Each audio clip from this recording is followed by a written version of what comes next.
പാവനാത്മാവേ എന്നിൽ വന്നു നിറയണമേ, പുതു സൃഷ്ടിയായി എന്നെ മാറ്റണമേ, പുത്തനുണർവെനിക്കു നൽകണമേ. പരിശുദ്ധാത്മാവേ കൃപ ചൊരിയണമേ, പരിശുദ്ധാത്മാവേ ശക്തി പകരണമേ. നിത്യസ്തുതിക്കേറ്റം യോഗ്യമായ പരിശുദ്ധ പരമ ദിവ്യകാരുണ്യത്തിന് നിത്യസ്തുതിക്കേറ്റം യോഗ്യമായ പരിശുദ്ധ പരമ ദിവ്യകാരുണ്യത്തിന് നിത്യസ്തുതിക്കേറ്റം യോഗ്യമായ പരിശുദ്ധ പരമ ദിവ്യകാരുണ്യത്തിന്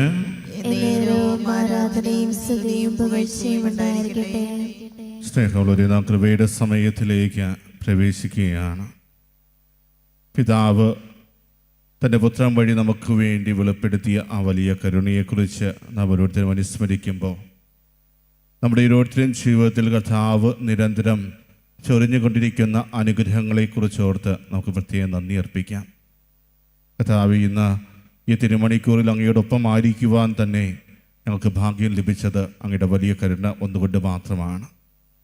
ഞങ്ങളെ ഓരോരുത്തരെയും അങ്ങ് സ്നേഹിക്കുന്നു, ഞങ്ങളെ ഓരോരുത്തരെയും അങ്ങ് കാത്തു പരിപാലിക്കുന്നു. ഇതാ ഞങ്ങൾ അങ്ങയുടെ സന്നിധിയിലേക്ക് കടന്നു വന്ന് അങ്ങയോട് ഞങ്ങൾ നന്ദി പറയുന്നു. കർത്താവേ, ഈ തിരുമണിക്കൂർ ഞങ്ങളായിരിക്കുമ്പോൾ ഇന്നേ ദിവസം യോഹന്നാൻ്റെ സുവിശേഷം 16-ാം അധ്യായം 16 മുതൽ 24 വരെയുള്ള തിരുവചനങ്ങൾ വായിച്ച് ധ്യാനിക്കുവാൻ ഞങ്ങൾ ആഗ്രഹിക്കുകയാണ്. അല്പസമയം കഴിഞ്ഞാൽ നിങ്ങൾ എന്നെ കാണുകയില്ല, വീണ്ടും അല്പസമയം കഴിഞ്ഞാൽ നിങ്ങൾ എന്നെ കാണും. അപ്പോൾ അവൻ്റെ ശിഷ്യന്മാരിൽ ചിലർ പരസ്പരം പറഞ്ഞു, അല്പസമയം കഴിഞ്ഞാൽ നിങ്ങൾ എന്നെ കാണുകയില്ല, വീണ്ടും അല്പസമയം കഴിഞ്ഞാൽ നിങ്ങൾ എന്നെ കാണും എന്നും ഞാൻ പിതാവിൻ്റെ അടുത്തേക്ക് പോകുന്നു എന്നും അവൻ നമ്മോട് പറയുന്നതിൻ്റെ അർത്ഥമെന്താണ്? അവർ തുടർന്ന് അല്പസമയം എന്നതുകൊണ്ട് അവൻ എന്താണ് അർത്ഥമാക്കുന്നത്? അവൻ പറയുന്നത് എന്താണെന്ന് നമുക്കറിഞ്ഞുകൂടാ. ഇക്കാര്യം അവർ തന്നോട് ചോദിക്കാൻ ആഗ്രഹിക്കുന്നു എന്ന് മനസ്സിലാക്കി യേശു പറഞ്ഞു, അല്പസമയം കഴിഞ്ഞാൽ നിങ്ങൾ എന്നെ കാണുകയില്ല, വീണ്ടും അല്പസമയം കഴിഞ്ഞാൽ നിങ്ങൾ എന്നെ കാണും എന്ന് ഞാൻ പറഞ്ഞതിനെപ്പറ്റി നിങ്ങൾ പരസ്പരം ചോദിക്കുന്നുവോ? സത്യം സത്യമായി ഞാൻ നിങ്ങളോട് പറയുന്നു, നിങ്ങൾ കരയുകയും വിലപിക്കുകയും ചെയ്യും, എന്നാൽ ലോകം സന്തോഷിക്കും. നിങ്ങൾ ദുഃഖിതരാകും, എന്നാൽ നിങ്ങളുടെ ദുഃഖം സന്തോഷമായി മാറും. സ്ത്രീക്ക് പ്രസവവേദന ആരംഭിക്കുമ്പോൾ അവളുടെ സമയം വന്നതുകൊണ്ട് അവൾക്ക് ദുഃഖം ഉണ്ടാകുന്നു. എന്നാൽ ശിശുവിനെ പ്രസവിച്ചു കഴിയുമ്പോൾ ഒരു മനുഷ്യൻ ലോകത്തിൽ ജനിച്ചത് കൊണ്ടുള്ള സന്തോഷം നിമിത്തം ആ വേദന പിന്നീട് ഒരിക്കലും അവൾ ഓർമ്മിക്കുന്നില്ല. അതുപോലെ ഇപ്പോൾ നിങ്ങളും ദുഃഖിതരാണ്, എന്നാൽ ഞാൻ വീണ്ടും നിങ്ങളെ കാണും, അപ്പോൾ നിങ്ങളുടെ ഹൃദയം സന്തോഷിക്കും. നിങ്ങളുടെ ആ സന്തോഷം ആരും നിങ്ങളിൽ നിന്ന് എടുത്തു കളയുകയുമില്ല. അന്ന് നിങ്ങൾ എന്നോട് ഒന്നും ചോദിക്കുകയില്ല. സത്യം സത്യമായി ഞാൻ നിങ്ങളോട് പറയുന്നു, നിങ്ങൾ എൻ്റെ നാമത്തിൽ പിതാവിനോട് ചോദിക്കുന്നത് എന്തും അവിടുന്ന് നിങ്ങൾക്ക് നൽകും. ഇതുവരെ നിങ്ങൾ എൻ്റെ നാമത്തിൽ ഒന്നും തന്നെ ചോദിച്ചിട്ടില്ല. ചോദിക്കുവിൻ, നിങ്ങൾക്ക് ലഭിക്കും. അതുമൂലം നിങ്ങളുടെ സന്തോഷം പൂർണ്ണമാവുകയും ചെയ്യും. പ്രിയമുള്ളവരെ, യേശുനാഥൻ തൻ്റെ പ്രിയ ശിഷ്യന്മാർക്ക് ഈ ലോക ജീവിതത്തിൽ നിന്നും താൻ കടന്നു പോകുമ്പോൾ അവർ അനുഭവിക്കേണ്ടി വരുന്ന വേദനകളെക്കുറിച്ച്, തിരസ്കരണങ്ങളെക്കുറിച്ച്, പീഡനങ്ങളെക്കുറിച്ചെല്ലാം അവരെ ബോധ്യപ്പെടുത്തുന്ന ഒരു അധ്യായമാണ് യോഹന്നാൻ്റെ സുവിശേഷം 16-ാം അധ്യായം. അവിടെ കർത്താവ് നടത്തുന്ന ചില പ്രവചനങ്ങളുണ്ട്. തൻ്റെ ഈ ലോകവാസം കഴിയുമ്പോൾ തൻ്റെ പ്രിയ ശിഷ്യന്മാർ കടന്നു പോകേണ്ട പീഡകൾ എന്തൊക്കെയാണ്? ഈ ലോകം എങ്ങനെയായിരിക്കും അവരെ സ്വീകരിക്കാൻ പോകുന്നത്? ഇരുകൈയും നീട്ടി സന്തോഷപൂർവ്വമുള്ള ഒരു സ്വീകരണമായിരിക്കില്ല. ഒത്തിരിയേറെ വേദനകളിലൂടെ അവർ കടന്നു പോകേണ്ടതായിട്ട് വരും. കർത്താവിൻ്റെ നാമത്തെ പ്രതി ഒത്തിരിയേറെ പീഡനങ്ങൾ അവർ ഏറ്റുവാങ്ങേണ്ടതായിട്ട് വരും. അത് സ്വസ്ഥമായിട്ട് ഉറങ്ങാൻ പോലും പറ്റാത്ത അവസ്ഥ അവർക്കുണ്ടാകും. ഇതെല്ലാം കർത്താവ് തൻ്റെ പ്രിയ ശിഷ്യന്മാരെ ബോധ്യപ്പെടുത്തുന്നുണ്ട്. അതിനുശേഷം കർത്താവ് അവരോട് പറയുന്നുണ്ട്, ഞാൻ ഈ ലോകത്തിൽ നിന്ന് പോകുന്നത് നിങ്ങളുടെ നന്മയ്ക്ക് വേണ്ടിയാണ്. ഞാൻ പോയാൽ മാത്രമാണ് നിങ്ങളുടെ അടുത്തേക്ക് പരിശുദ്ധാത്മാവ് കടന്നു വരികയുള്ളൂ. നിങ്ങൾക്ക് പരിശുദ്ധാത്മാവിനെ ലഭിക്കണമെങ്കിൽ ഞാൻ ഇവിടെ നിന്ന് പോകണം എന്ന് കർത്താവ് പറയുന്നത് നമുക്ക് കാണുവാൻ സാധിക്കും. അവിടെ കർത്താവ് ഇപ്രകാരം അവരോട് പറയുന്നുണ്ട്, ഞാൻ പോകുന്നില്ലെങ്കിൽ സഹായകൻ നിങ്ങളുടെ അടുത്തേക്ക് വരികയില്ല. ഞാൻ പോയാൽ അവനെ നിങ്ങളുടെ അടുക്കിലേക്ക് ഞാൻ അയക്കും. പ്രിയമുള്ളവരെ, കർത്താവിൻ്റെ വലിയ കരുതലാണ് നമുക്കവിടെ കാണുവാൻ സാധിക്കുക. തൻ്റെ പ്രിയ ശിഷ്യന്മാരെ യേശുനാഥൻ 3 വർഷക്കാലം തൻ്റെ കൂടെ കൊണ്ടു നടന്നു. തൻ്റെ ഓരോ പ്രവർത്തനങ്ങളിലും അവരെയും കൂടെ കൂട്ടുന്ന യേശുവിനെ നമുക്ക് കാണുവാൻ സാധിക്കും. ഓരോ അത്ഭുത കൃത്യങ്ങൾ പ്രവർത്തിക്കുമ്പോഴും ആ ശിഷ്യന്മാരുടെ സാന്നിധ്യം നമുക്ക് അനുഭവിക്കുവാൻ സാധിക്കുന്നുണ്ട്. പ്രിയമുള്ളവരെ, തൻ്റെ പ്രിയ ശിഷ്യന്മാരെ വലിയൊരു ദൗത്യം ഏൽപ്പിക്കുവാൻ വേണ്ടി കർത്താവ് അവരെ നിരന്തരം ഒരുക്കിക്കൊണ്ടിരിക്കുമ്പോൾ അവരുടെ വളർച്ചയ്ക്ക് വേണ്ടി എന്തെല്ലാം ചെയ്യാൻ സാധിക്കുമോ അതെല്ലാം ചെയ്തുകൊണ്ടാണിരുന്നത്. പിന്നീട് തൻ്റെ പ്രിയ ശിഷ്യന്മാരെ തൻ്റെ ദൗത്യം തന്നെ ഏൽപ്പിച്ച് അയക്കുന്ന വേളയിൽ പോലും ദൈവത്തിൽ എങ്ങനെ അവർ ആശ്രയം വയ്ക്കണമെന്ന് വളരെ വ്യക്തതയോടുകൂടെ കർത്താവ് പറയുന്നത് നമുക്ക് കാണുവാൻ സാധിക്കും. അങ്ങനെ എല്ലാ തരത്തിലും തൻ്റെ പ്രിയ ശിഷ്യന്മാരെ ഒരുക്കുന്ന കർത്താവ് ഇവിടെ അവരോട് പറയുകയാണ്, അല്പസമയം കഴിഞ്ഞാൽ നിങ്ങൾ എന്നെ കാണുകയില്ല, വീണ്ടും അല്പസമയം കഴിഞ്ഞാൽ നിങ്ങൾ എന്നെ കാണും. അതുപോലെ നിങ്ങളുടെ ദുഃഖം സന്തോഷമായി മാറും എന്ന ഒരു ഉറപ്പ് കൂടി തൻ്റെ പ്രിയ ശിഷ്യന്മാർക്ക് കർത്താവ് കൊടുക്കുന്നുണ്ട്. കർത്താവ് തൻ്റെ കുരിശുമരണത്തെക്കുറിച്ചാണ് അവരോട് പറഞ്ഞുകൊണ്ടിരിക്കുന്നത്. പക്ഷേ അത് തിരിച്ചറിയുവാൻ തക്കവിധം അവരുടെ വിശ്വാസം വളർന്നിട്ടില്ല, അതിനുള്ള വിവേകം അവർക്ക് ലഭിച്ചിരുന്നില്ല. യേശുവിൻ്റെ ഒപ്പം സഞ്ചരിച്ചവരാണെങ്കിലും പലപ്പോഴും യേശു യഥാർത്ഥത്തിൽ ആരാണ് എന്ന് തിരിച്ചറിയാതെയാണ് അവരോരോരുത്തരും യേശുവിൻ്റെ കൂടെ ആയിരുന്നത്. അതുകൊണ്ട് തന്നെയാണ് യേശുവിൻ്റെ പ്രിയ ശിഷ്യനായ പത്രോസ്ലീഹ പോലും താൻ പീഡകൾ ഏറ്റുവാങ്ങുവാൻ വേണ്ടി പോകുകയാണ് എന്ന് പറഞ്ഞപ്പോൾ തടസ്സം നിൽക്കുന്നത്. സാത്താനെ മാറൂ എന്ന് പറഞ്ഞുകൊണ്ട് പത്രോസ്ലീഹായി മാറ്റി തനിക്ക് വേണ്ടി പിതാവ് ഒരുക്കിയിരിക്കുന്ന പദ്ധതിക്ക് വേണ്ടി തന്നെ പൂർണ്ണമായി സമർപ്പിക്കുന്ന കർത്താവിനെ നമുക്ക് കാണുവാൻ സാധിക്കും. പ്രിയമുള്ളവരെ, ദൈവപുത്രനായിരുന്നിട്ടും പിതാവായ ദൈവത്തിൻ്റെ ഹിതത്തിന് വേണ്ടി മാത്രം ജീവിച്ച ഒരാളാണ് യേശുക്രിസ്തു. ഇന്ന് തൻ്റെ പ്രിയ ശിഷ്യന്മാർക്ക് വേണ്ടി ഒത്തിരിയേറെ കരുതലോടെ പ്രവർത്തിക്കുന്ന യേശുവിനെ നമ്മൾ കാണുക. ഞാൻ പോകുന്നത് തന്നെ അവരുടെ നന്മയ്ക്ക് വേണ്ടിയാണ്. ഞാൻ പോയാലാണ് സഹായകന് അവരുടെ അടുക്കിലേക്ക് കടന്നു വരാൻ സാധിക്കൂ. ഞാൻ പോകുന്നില്ലെങ്കിൽ സഹായകൻ അവരുടെ അടുക്കിലേക്ക് വരികില്ല. ഞാൻ പോയി കഴിഞ്ഞാൽ സഹായകനെ അവരുടെ അടുക്കിലേക്ക് ഞാൻ അയക്കും എന്ന കർത്താവ് അവരോട് പറയുമ്പോൾ, പ്രിയമുള്ളവരെ, നിങ്ങൾ ഒരു തരത്തിലും പേടിക്കേണ്ട ആവശ്യമില്ല. നിങ്ങളെ ഞാൻ സ്വന്തമാക്കിയിട്ടുണ്ടെങ്കിൽ ഇനിയുള്ള കാലത്തും എൻ്റെ സംരക്ഷണം നിങ്ങളുടെ ജീവിതത്തിലുണ്ടാകും. ആ ഒരു ഉറപ്പാണ് കർത്താവ് തൻ്റെ പ്രിയ ശിഷ്യന്മാർക്ക് നൽകിയത്. ഞാൻ നിങ്ങളിൽ നിന്ന് അകന്നു പോയാൽ പോലും പേടിക്കേണ്ട കാര്യമില്ല. നിങ്ങൾക്ക് വേണ്ട സംരക്ഷണം ഒരുക്കുവാൻ, നിങ്ങളോടൊപ്പമായിരിക്കുവാൻ, നിങ്ങൾക്ക് വേണ്ട ജ്ഞാനം പകർന്നു തരുവാൻ ഞാൻ എൻ്റെ സഹായകനെ നിങ്ങളുടെ അടുക്കിലേക്ക് ഞാൻ അയക്കും.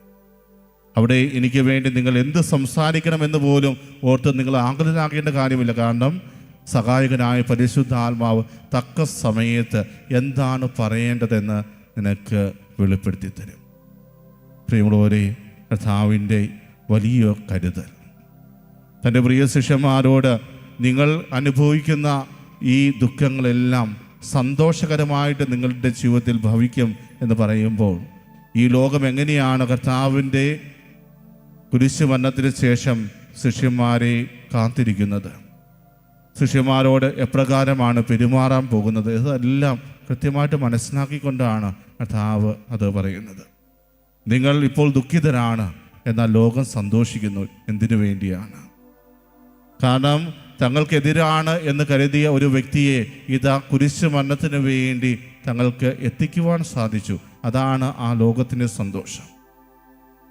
സ്വാർത്ഥരായി മാറുമ്പോൾ അവർ അനുഭവിച്ച സന്തോഷം അത് എന്നും നിലനിൽക്കുന്ന ഒന്നാണെന്നാണ് അവർ കരുതിയത്. പക്ഷേ അവരുടെ സന്തോഷം ഒരിക്കലും നിലനിൽക്കുന്ന ഒന്നായിരുന്നില്ല. എന്നാൽ തൻ്റെ പ്രിയ ശിഷ്യന്മാരോട് കർത്താവ് പറയുന്ന ഒരു കാര്യമുണ്ട്, നിങ്ങളുടെ സന്തോഷം പൂർണ്ണമാവുമെന്ന്. നിങ്ങളുടെ സന്തോഷം ഒരിക്കലും നിങ്ങളുടെ ജീവിതത്തിൽ നിന്ന് എടുത്തു മാറ്റുവാൻ സാധിക്കില്ല. നിങ്ങൾ എൻ്റെ നാമത്തിൽ എന്ത് ചോദിച്ചാലും പിതാവായ ദൈവം നിങ്ങൾക്ക് നൽകും. വലിയൊരു ഉറപ്പാണത്. പ്രത്യേകിച്ച് ആരുമില്ല എന്ന് ഓർത്ത് വിഷമിച്ച് കഴിയുന്നവരെ സംബന്ധിച്ച് കർത്താവ് നൽകുന്ന വലിയൊരു വാഗ്ദാനം, കർത്താവ് പകർന്നു നൽകുന്ന വലിയൊരു ധൈര്യം തീർച്ചയായും ആ ഒരു വചനമാണ്. നിങ്ങൾ ഇതുവരെ എൻ്റെ നാമത്തിൽ ഒന്നും ചോദിച്ചിട്ടില്ല, പക്ഷേ ഇപ്പോൾ ചോദിക്കൂ, നിങ്ങൾക്കത് ലഭിക്കും, നിങ്ങളുടെ സന്തോഷം പൂർണ്ണമാവുകയും ചെയ്യുമെന്ന് കർത്താവ് അരുൾ ചെയ്യുമ്പോൾ, പ്രിയമുള്ളവരെ, നമ്മുടെ ജീവിതത്തിൽ കർത്താവിൻ്റെ നാമത്തിൽ നമ്മൾ എത്രമാത്രം ചോദിച്ചിട്ടുണ്ട്?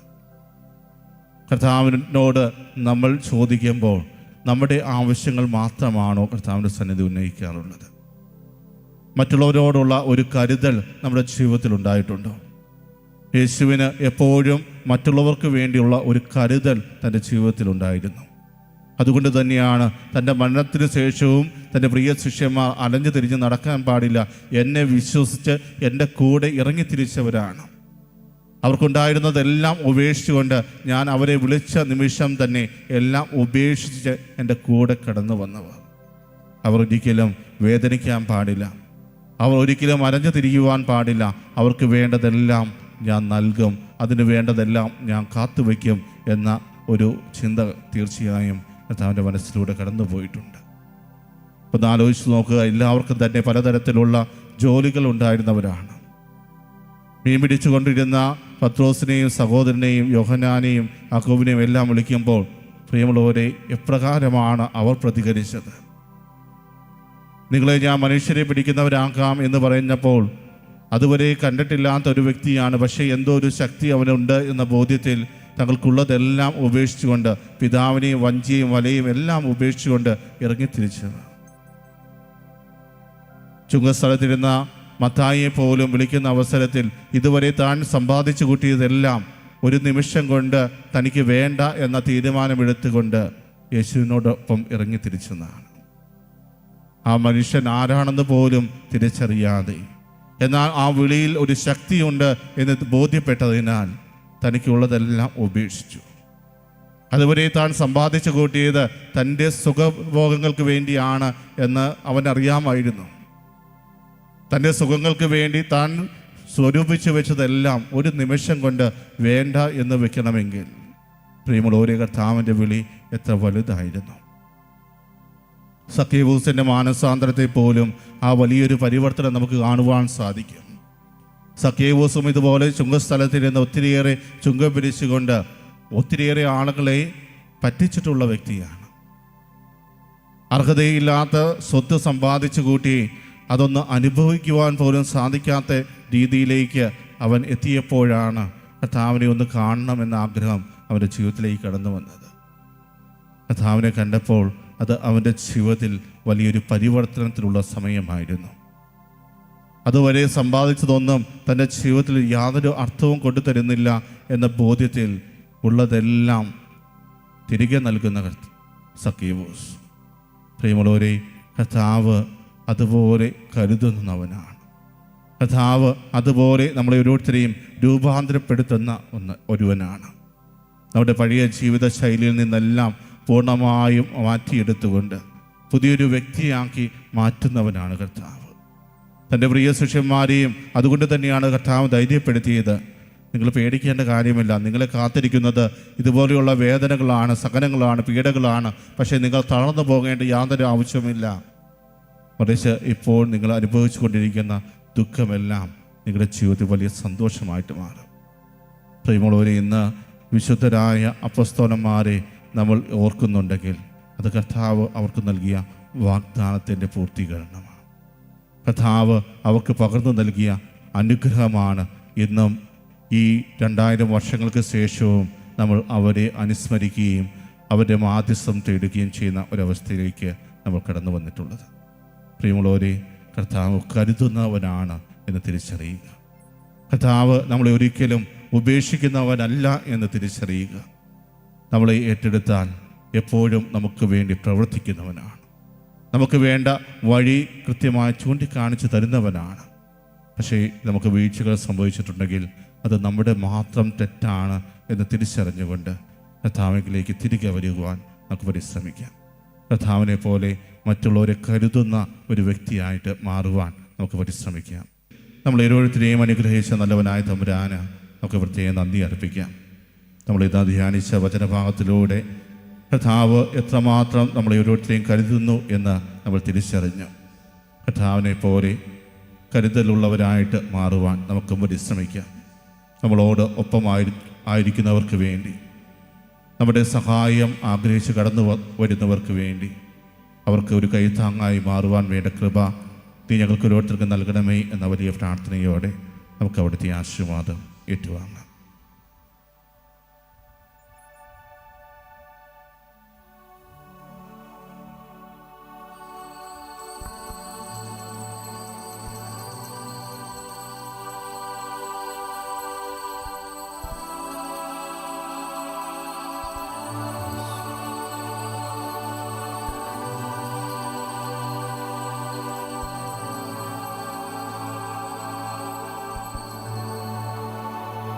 പരിശുദ്ധ പരമമാ ദിവ്യകാരുണ്യമേ, എന്നുമെന്നും അങ്ങേയ്ക്കാരാധന. പരിശുദ്ധ പരമമാ ദിവ്യകാരുണ്യമേ, എന്നുമെന്നും അങ്ങേയ്ക്കാരാധന.